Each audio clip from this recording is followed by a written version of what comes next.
evening, my fellow entities, and you know what I find funny these days?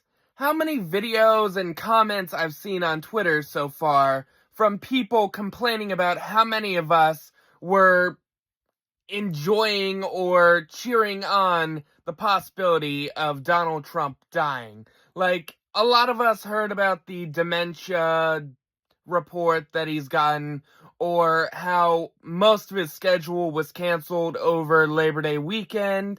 And yeah, I mean, who doesn't hate this president?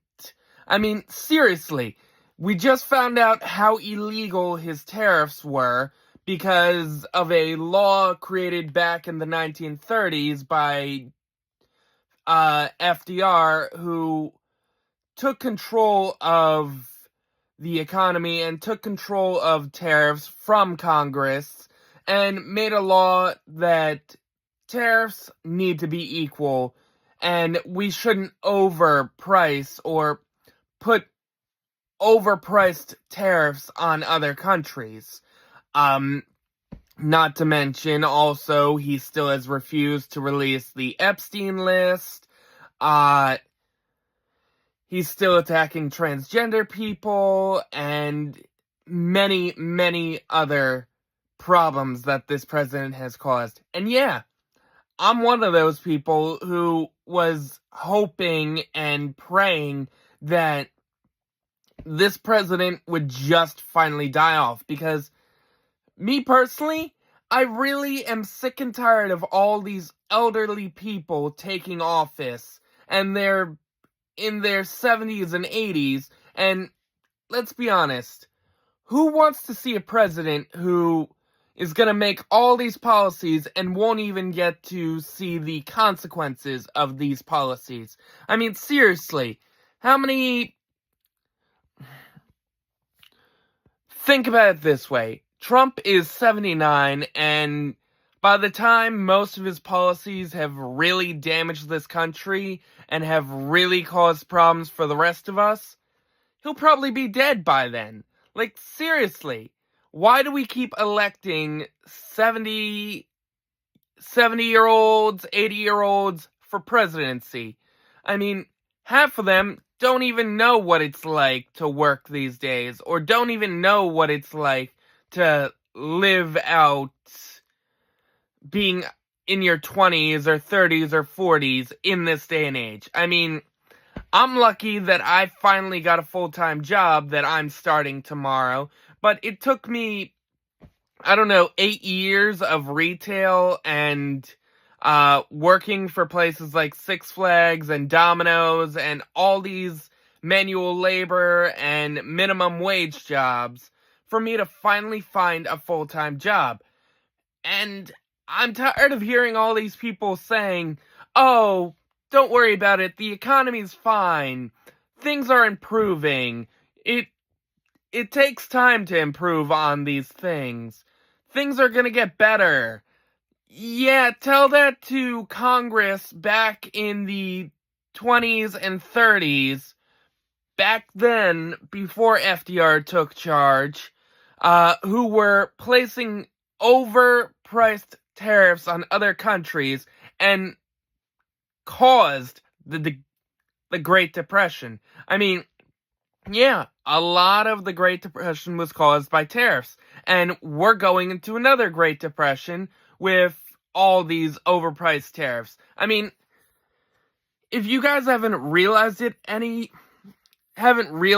at all, most of these tariffs are falling on the customers, not on these businesses who have to import goods from other states and other countries. No. It falls on the customer, because these big businesses aren't going to pay these high prices, so they're going to raise their prices on their products, we got to pay for it, and that money goes into their pockets and goes towards these tariffs that are destroying business.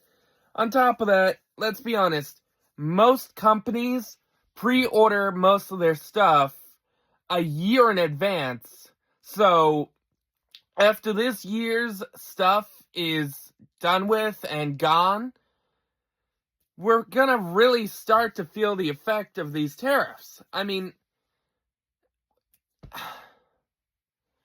I keep saying that the damage has already been done by Trump's tariffs, but we haven't even seen how bad it's gonna get, how bad it could get. Like, we are in the range of possibly going into another Great Depression. And yeah, that improved the economy years ago after the last one was fixed.